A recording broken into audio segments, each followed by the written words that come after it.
കോഴിക്കോട് ഇടിയങ്ങരയിലെ ഇറച്ചിക്കടകളിലേക്ക് ഇന്നലെ രാത്രിയോടെ മാടുകളുമായി ലോഡെത്തേണ്ടതായിരുന്നു.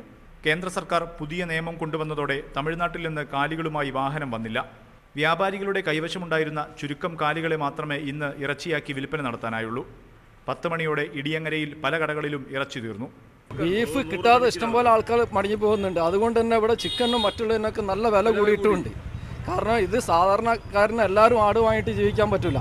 കോഴി വാങ്ങുന്ന ആളുകളുണ്ട്, ഈ മൂരി വാങ്ങുന്ന ആളുകളുണ്ട്. അപ്പോൾ ഇതിൻ്റെയൊക്കെ ഡബിൾ വില ഇപ്പോൾ മറ്റേ സാധനത്തിനൊക്കെ ആയിട്ടുണ്ട്. സാധനം കിട്ടാനില്ലാത്തതിനെ കൊണ്ട് കലാശിച്ച് വന്ന സാധനമൊക്കെ അറുത്ത് തീർന്നിക്കണേ. ഇനി സാധനം വന്നാലേ ഈ പരിപാടി മുന്നോട്ട് പോകാൻ കഴിയുള്ളൂ. സാധനം വരാനുമില്ല. ഇറച്ചി വാങ്ങാനെത്തിയവർക്ക് പലർക്കും ലഭിക്കാത്ത സാഹചര്യമുണ്ടായി. ഉള്ള സ്ഥലങ്ങളിൽ വലിയ തിരക്ക് അനുഭവപ്പെട്ടതോടെ ബീഫിന് കിലോയ്ക്ക് 200 രൂപയുണ്ടായിരുന്ന വില 220ഉം 240ഉമായി വർദ്ധിച്ചു. ബീഫ് വില കൂടി. ഇപ്പോൾ 40 രൂപ കൂടി സ്ഥലമുണ്ട്, 20 രൂപ കൂടി സ്ഥലമുണ്ട്. ഇപ്പോൾ 220 ഉണ്ട് ഇവിടെ. ഇറച്ചി വിൽപ്പന നടത്തുന്ന കുത്തക കമ്പനികളെ സഹായിക്കാനാണ് കേന്ദ്ര സർക്കാർ തീരുമാനമെന്നും വ്യാപാരികൾ കുറ്റപ്പെടുത്തി. മെനിയാന്ന് ഇപ്പോൾ എറണാകുളത്ത് ഒരു കമ്പനി ഓപ്പൺ ചെയ്തിരിക്കുന്നത് കേന്ദ്ര സർക്കാരിന്റെ സബ്സിഡിയോടെ കൂടിയിട്ട് തുറന്നത്. അവർ 8000 കിലോ ഇറച്ചി പാക്ക് ചെയ്ത് വെച്ചിട്ടുണ്ട്. ഇത് കേരളത്തിലെ സൂപ്പർ മാർക്കറ്റിൽ മാത്രം സപ്ലൈ ആണ്. ഇത് ഹലാലായിട്ട് അർത്ഥതാളി മാത്രം മുസ്ലിമുകൾ തിന്നുള്ളൂ.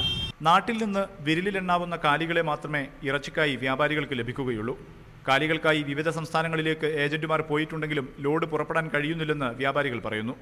കാലികളുമായി ലോഡുകൾ എത്തിയില്ലെങ്കിൽ വരും ദിവസങ്ങളിൽ ബീഫ് തീരെ കിട്ടാനില്ലാത്ത സാഹചര്യമായിരിക്കും ഉണ്ടാവുക. മുഹമ്മദ് ഷഹീദ്, ന്യൂസ് 18, കോഴിക്കോട്.